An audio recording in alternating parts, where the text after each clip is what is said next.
задырка такая. Вчера отремонтировал.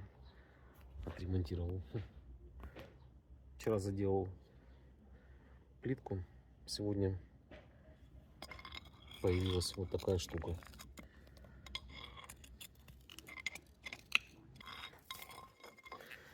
Куда она уходит? Эта дырка. Давайте разберем.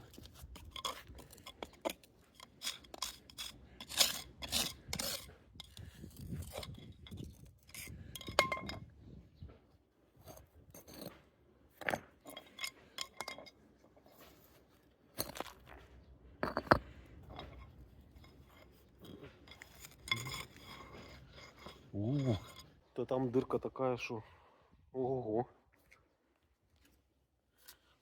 Будем засыпать песком.